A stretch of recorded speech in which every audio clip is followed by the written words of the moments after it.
Patrick Johnston covers the Vancouver Canucks for the Province and Post Media. He joins us now after a conversation with Poho Jim Rutherford, I understand. Peach. Yeah. What did he have to what did Jim have to say? Well, I opened up with how, what's your feeling on the series? Where are things at? And he goes, we're ahead by 1 game. And then thanks for that. I thought the phone broke up, and I'm like, "Oh, Jim, did the phone?" He goes, "No, I gave you a very simple answer. We're ahead by 1 game." No, Jim's good. I wanted to check in on how he was thinking about. First of all, it was Norris Trophy Day, and so I wanted to get his thoughts on Quinn Hughes, and he didn't exactly go, "I told you so," but he said, "Listen, if you remember," and he was not wrong. You go back, and he in his introductory press conference and said, I think there's some things people here that are better than people think. And he was insisting that Quinn Hughes was one of those, and that's fair enough. Mm-hmm. That the list goes on with things that he's interested in. And we talked about Elias Pettersson. He had a long pause about whether he's dealing with an injury or not, basically saying, I don't talk about injuries, whatever that means.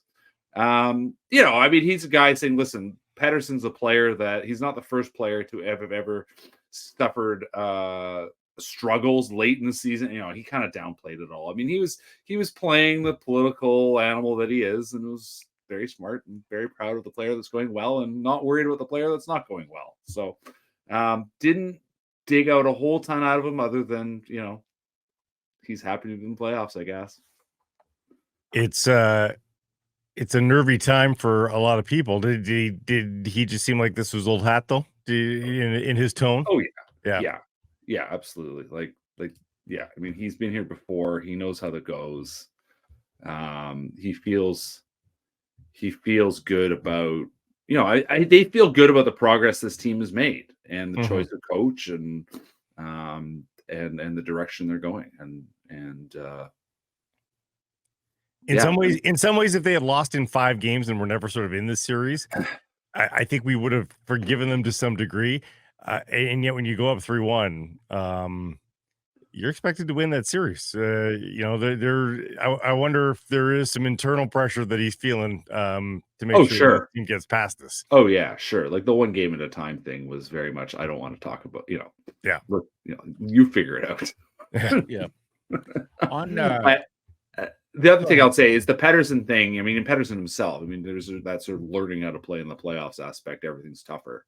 He did highlight that as well, and that has been a talking point I've heard more than once. It's clearly a communications decision that they've made from the very start. Pettersson mentioned it to me before the playoffs started, which was an interesting anticipatory item from him. Really is, Patrick. Yeah. Well said.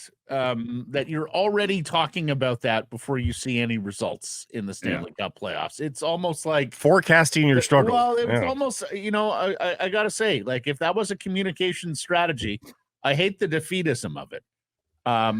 It's almost like you gave the player an excuse, a reason. Yeah. And maybe that's because he struggled so much during the regular season. Yeah. That you felt like you had to be prepared for that. Yeah. But if Rutherford isn't sweating it yet, what about you? Do you think it's just a blip? Do you think it's just a first time through the Stanley Cup playoffs, or do you think there's something more significant at play? Yeah. Well, I go back and forth. I think we've talked about this before. He will never tell us if he's dealing with an injury. Sounds like he was pretty defensive yesterday, just being asked about some simple, what happened here, what happened there. There was the 2-on-1 that everyone kind of has highlighted, and I've watched it a bunch of times. And are we looking the right way? But there's people who say, listen, there's just no stick flex there. He's not putting a lot of downforce on the shot. I do take note that he hit Saros in the mask, dead center, as opposed to trying to pick the corner, which is what he usually is trying to do. So, and he missed the net on that one opportunity. Are his mechanics all there? I think the best conclusion is no. And most likely that would lead you to believe that he's dealing with some kind of wrist injury. J-Pat was pointing out that he's been taping his wrist again. There's been a tape job he's traditionally had, which has purely been about comfort. You ask any physio about what that tape job is, and it's nothing for support or anything like that. So there's that possibility. There's also just the one that a lot of people are just saying it's just all between the ears, and he's just sort of struggling with the fact that it's not working. I mean, if you go back over his career, this is a stretch that has never really happened before. You know, at any other level, he's always been able to produce, and now he's hit the wall a little bit in terms of how you're being scouted. I mean, that was the interesting thing I would say that Rutherford mentioned was, on the other hand, you know, here's Pettersson, who is having to learn about how you're getting scouted. You have to adapt to how they adapt to you. And that perhaps that's just the simple thing here. It's the simplest explanation. There's two simple explanations. He's dealing with a wrist injury, or he's just hasn't figured out how to adapt to the way he's being defended. And he's got to do something different. And there's a cascade effect off that. It's one or the other. I have asked a number of people what's going on, and everyone just kind of generally shrugs and thinks he's just got to play better. But so whether he's injured or not, nobody's saying it behind the scenes. So just more on the comms strategy here. Like, they sat down or they got speaking points to Rutherford, Pettersson, and others about his first time through the playoff. Like, expand on that a little. I don't know. It just there's an interesting pattern there. Like, Pettersson kind of mentioned, like, when I talked to him before the playoffs, and I said, listen, did the bubble matter, right? And he basically went, no, bubble was awful. And he mentioned about the noise and the fans and all that stuff. Mm-hmm. And now it's come back. Here we are, 2 weeks later, and in many ways it's a standard old boring narrative, but it's one they have been talking about consistently. Like I said, maybe there's nothing there. Maybe it's just coincidence. But I did find it interesting, and he brought it up yesterday. That was the one thing I caught from the sort of the bits that came out of his scrum yesterday, was him mentioning how it's loud. But he played in Sweden. Sweden's fans are loud, so I kind of. Did he play in Latvia? Yeah, you haven't experienced true high pressure situations. No, true. Yeah. Anyway, at the end of the day, like he says, I got to move my feet. I mean, we saw him move his feet, and he got on a 2-on-1, right? Just do that. That was the fastest I've seen him skate in like forever. Yeah. At the end of the day, I mostly come, whether he's hurt or not, he is playing, and they need him to produce. And this is what I wrote on the eve of the playoffs. He needs to find a way to be a contributor, and offensively, he has not been that. Is Lotto Line the salvation, or is spreading the wealth still the idea? I mean, listen, I'm not the first person to point out that the collection of wingers that he's had for the most part has been underwhelming. Yeah. We know why they were so interested in a top 6 winger going into the deadline when they didn't have him signed, because they thought maybe this is it. And then they signed him, and it's very clear. Like, I asked Patrick Alvin if that signing changed his view, and it did. That opened up a 3-year window. So they didn't have to race into finding the right guy to play with Pettersson. And now we can see the consequences of that decision, which is that it's Ilya Mikheyev.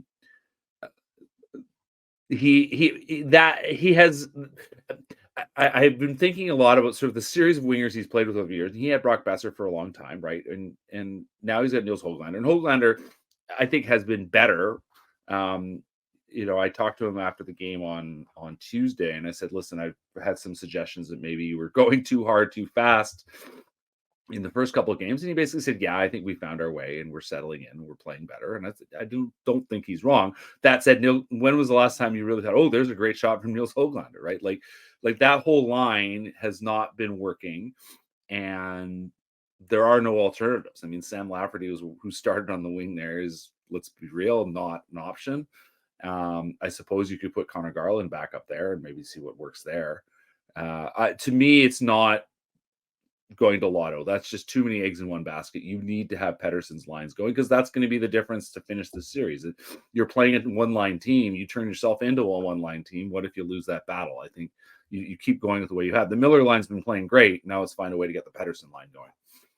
2 shots for Nils Höglander in the series. Yeah. So you haven't seen many good ones, because there haven't been any period. Yeah. was there a calm strategy about his first time through the playoffs as well, Patrick? I certainly haven't heard that one. Did that go through? Did that go for every first time through the Stanley Cup playoffs? His players? high Did they all water get mark the for same- minutes, guys, is 10:34. Like he's barely getting a regular shift. But he hasn't earned it. No. You know, like I would be outraged about that if I thought it was unfair, but I think it's patently fair. Yeah. Our assessment is at this point been the same as the coaches, and you know, it's because in the end he's not done anything early in the game, and when crunch times come late in the game, they have gone with Lotto late in the game, right? Like they've tried to find a goal that way, and that's the other thing is the 5-on-5 story is, you know, I mean, what are they average 18 shots a game? Like, you know, I mean, if you want to understand why this team isn't generating enough, you can look at the Pettersson line as a big story why. They're just not generating anything, and Pettersson and Höglander need to be better. It's pretty simple. Well, it's really everybody outside of JT Miller and Quinn Hughes has to be better. Brock had him a game. Joshua and Garland had them one game. I'll give Zadorov. Zadorov and Lindholm have been pretty good, I would say. In fact, we were talking yesterday, you know, like who's immune from criticism here? Who have we liked through the series beyond Miller and Hughes? Like, is that list Zadorov and that's it? Or is that list Zadorov and Lindholm and that's it? Like, you know, it's a quieter one, but I think Tyler Myers has been an effective player, you know, but like that's, you know, not a standout, but he's done his job. I mean, it was interesting on Monday. I went to, you know, they had a morning press conference and Tocchet listed all the defensemen but Filip Hronek. Hronek's playing a ton because he's the Hughes sidekick, but like, you know, I all I could think of after the game when Tocchet mentioned, you know, there's a few people trying slap passes that are too hard. All I could think of was one that Filip Hronek tried that went like through the end boards. And you know, I don't think he's ice one. Yeah, there was a cross ice. Yeah, there's a cross ice. Sorry, and we went into the corner. How are you doing? Like, yeah, you know, and I think there's been a few of those lately, and so I I do find myself wondering. I mean, everyone's talking about the Zadorov versus Hronek question. I think the answer is becoming more and more obvious, and it's not keeping Filip Hronek. They're going to obviously have to find a new partner for Hughes, but I mean, if you move on, you think they're moving off Hronek? I think so. I mean, if you can get him for cheaper, like if he really wants $8 million a year, there's no way you're sticking with that, and I don't think that will do that. So you see a trade for a right shot top four defenseman? Well, there's a few interesting free agents. Like Sean Walker could be a free agent. Matt Roy could be a free agent. Like there are options out there this summer. Yeah, those aren't Filip Hronek. Pesci and Montour being the UFAs, but they're going to be $8 million. Like they're going to be $8 million players too. Yeah, it just depends on what you think that player is going to be and what you think that player brings to the table. And I'm not convinced that Rick Tocchet is a fan of Filip Hronek at this point. I mean, he has them, he uses them. But I think in the long run, if you are given alternatives, I'm not sure that's the guy you want. Okay, we got plenty of time to debate that. A head-to-head of Jack Adams finalists here in Brunette and Tocchet. Yeah, is Rick Tocchet being outcoached? I don't know that there's evidence of that per se, but he's certainly not winning the coaching battle. Is it a tie? It's pretty close. Yeah, I mean, they're differing styles that they're looking for from their team. I at the end of the day, he needs the guys to put the puck in the net, but he needs guys to create more and move your feet is the mantra for Pettersson. You know, when I talked to Höglander, he said we need to shoot. He essentially said we need to shoot better. You know, like if you look at the last game, there were a lot of scoring chances they created, but they still didn't hit the net. And Nashville obviously is doing a very good job of getting in front of shots. And so, does that mean release quicker? Does that mean stop passing? I mean, the rhetoric you get from Tocchet is the frustration he sees of them not generating shots and overpassing, all this kind of thing. But at the end of the day, this is the system you designed. So did game two scar them? Like, did game two just make them so afraid of getting a shot blocked? I don't think so. So much of what they're doing is what they've been doing for the second half of the season, right? trying to generate messes in front of the net and find rebounds and tips. Like if there's a criticism of Rick Tocchet, it's that they are rather one-dimensional on offense, right? Like they're not a great rush team. Nashville at least has a rush element to their game. The key to Tocquet's success is he's got this team playing a very, very strong, stout defensive game. Like that point shot goal from Carrier on Tuesday. Like that was a team that had recognized that Seelovs has been having troubles with long range shots. And they've been trying a bunch of those, right? Like that's scouting out what you think is going to have to happen.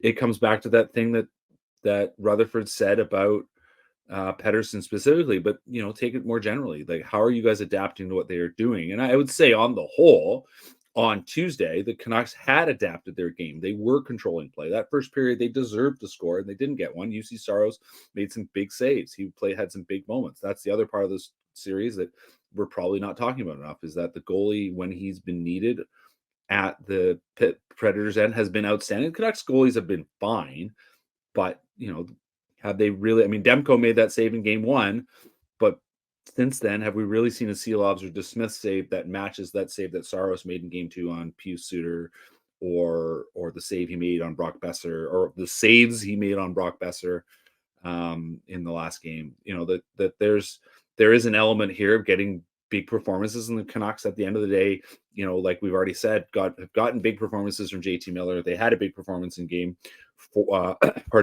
four from Brock Besser. They've had big performances in Nikita Zadorov. They just need another couple of those to get over this final hump. So let me ask it this way. If the Canucks somehow lose this series with the same 12 forwards playing in roughly the same 12 positions, and the same 6 defensemen playing in roughly the same 6 slots, will that stain this coaching season from Rick Tocchet? Will Tocchet have some explaining to do that he just didn't make more adjustments on the personnel side as the series went along, with no shots on goal, with very few goals, with an impotent power play, yada, yada, yada? Yeah, I mean, it'll be definitely a question. That the power play up and down is a great point. There's a group that could have made a difference last game, and they didn't barely even got in the zone, right? Like, they did not do anything because Nashville was stopping them once they got in the zone and reading what they were doing every time.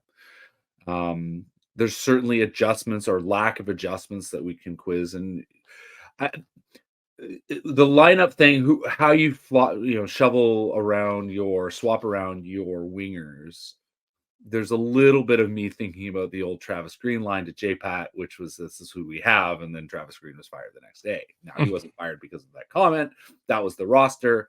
You are, in the end, beholden to the roster you have. And, at the deadline, going to the deadline, we said they really did need another forward.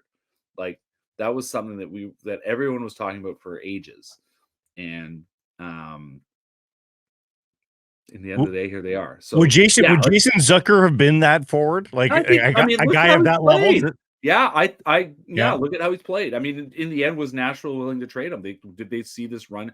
They were in the middle of a strong run. Barry Trotz probably said, no, I don't really want to trade this guy. So even if there was interest from the Canucks' part, was he going anywhere? He certainly would have added something. There's absolutely no doubt. Having seen him for 5 games, there's a guy that causes a ruckus, knows how. I mean, he knows how to play. You've seen him enough over the years. Not exactly a trigger man anymore, though, for Elias Pettersson. No, but an energy guy that plays with more energy than Ilya Mikheyev, right? Like, you put him on that wing, and I think he's just going to get more happening. I mean, I think Mikheyev's been fine, but he hasn't been a second line winger. That's the difference. And I think Zucker right now, even if he's not quite the player he was, is still a better fit. Would have been a better fit for that line. They might have that winger, Nils Höglander. He's just not playing well. He's just not playing well. Well, it's his first time through the Stanley Cup playoffs, Blake. That's true. There was a memo on that. Did you not get the memo? Must have gone to junk. On Zucker, they would have needed some brokerage or send money back. Yeah. It's funny because I'm not sure Nashville would have done it, but I'm not sure Nashville wouldn't have done it because they were kind of a 1 foot in, 1 foot out deadline team. Yeah, they were kind of a straddling team by the way the moves they made. Yeah. And, you know, it was clear they needed a winger. It was clear they were looking for guys they had familiarity with. All of the things connect on Zucker. Yeah. And I just wonder whether Patrick Allvin and Jim Rutherford are having recriminations going, you know, we weren't as all in as we should have been on that winger. And sure enough, it's not only coming home to bite us in terms of we're too thin on the wing, but the guy we specifically targeted has been, you know, is playing against us and playing well and helping them. Well, and the other guy in the series. And then there's the other guy, Tyler Toffoli, who ended up playing on the fourth line for Winnipeg, and Winnipeg's already done, you know, and that was the one that was probably that one we could see how achievable it was. They would have had to probably let loose one of their prospects. And I have to believe that Toffoli would have been interested in sticking around. Because he certainly was interested in sticking around the first time. Yeah. Well, I suppose we'll never know, but I do think what's shaping up here is the story of the Canucks being so aggressive on Zadorov, on Lindholm, and then losing their nerve a little bit at the poker table, and that's cost them personnel-wise in this series and perhaps beyond. Patrick, marvelous stuff as always, my friend. We thank you for this. Look forward to our conversation next week when we'll either be talking about round 2 or we'll be talking about a Vancouver Canucks collapse for the ages. The home Canucks could be down 2 games to the Oilers at this time next week. We'll find out. The home of the Nation Network, guys. Just make sure you remember that, right? That's right. Right. Yeah, we have to mind our P's and Q's if that series comes to pass. I will be minding no P nor a Q. Back. Guys. You picking fights. Thanks, buddy. All right. Hey, everybody, if you're enjoying what you're seeing here, then follow along with Sekeres and Price on YouTube. I promise more content coming. The kids call it subscribe on YouTube. Well, how about liking it? Do that as well. Smash it right now.